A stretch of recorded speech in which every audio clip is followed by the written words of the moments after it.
ગુજરાતમાં પ્રથમવાર મહેસાણા ખાતે આવેલ જનરલ હોસ્પિટલમાં ભણતા નર્સિંગના વિદ્યાર્થીઓ માટે ડિજિટલ યુગમાં ડિજિટલ સ્માર્ટ બોર્ડનો ઉપયોગ શિક્ષણ વધુ સારું બની શકે તેવો અનેરો પ્રયાસ કરવામાં આવ્યો છે। સાથે સાથે ડિજિટલ રૂમમાં એસી તથા અન્ય ઉપકરણો પણ સામેલ છે, જેનાથી શિક્ષણ વધુમાં વધુ સારું બની શકે।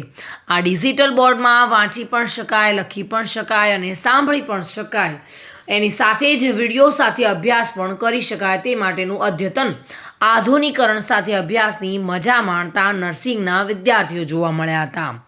મહેસાણા જનરલ હોસ્પિટલના સિવિલ સર્જન ડૉક્ટર ગોપીબેન પટેલના અવનવા પ્રયાસોને લઈને જનરલ હોસ્પિટલમાં નવીનીકરણ જોવા મળ્યું હતું। સાથે સાથે અદ્યતન સુવિધાઓમાં પણ વધારો જોવા મળી રહ્યો છે।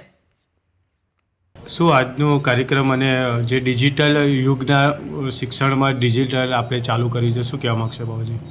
અમે અમારા નર્સિંગ સ્ટુડન્ટ્સ માટે 75 ઇંચના બે મોટા સ્માર્ટ બોર્ડ લાવ્યા છીએ, બે ક્લાસરૂમ માટે, અને નર્સિંગના વિદ્યાર્થીઓને ભણવા માટે તકલીફ ના પડે અને ટીચર્સ દ્વારા લખીને પીપીટી પ્રેઝન્ટેશન દ્વારા તેમજ બધા સારા વિડીયોઝ બતાવીને ઓડિયો વિઝ્યુઅલ ફોર્મમાં જો સમજાવવામાં આવે તો એ જલ્દીથી યાદ રહી જતું હોય છે અને શીખવામાં પણ મજા આવતી હોય છે છોકરાઓને।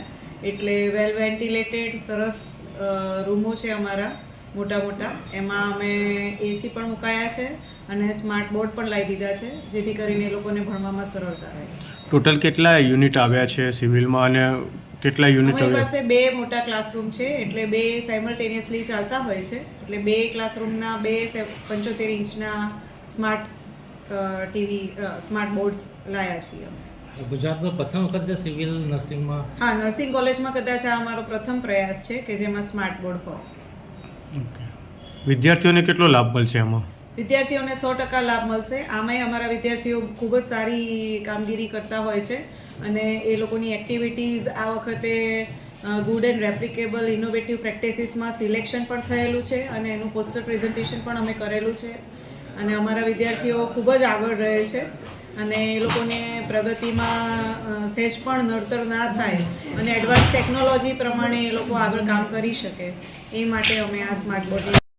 ભાવિન ભાવસાર સાથે bureau report, today Gujarati news.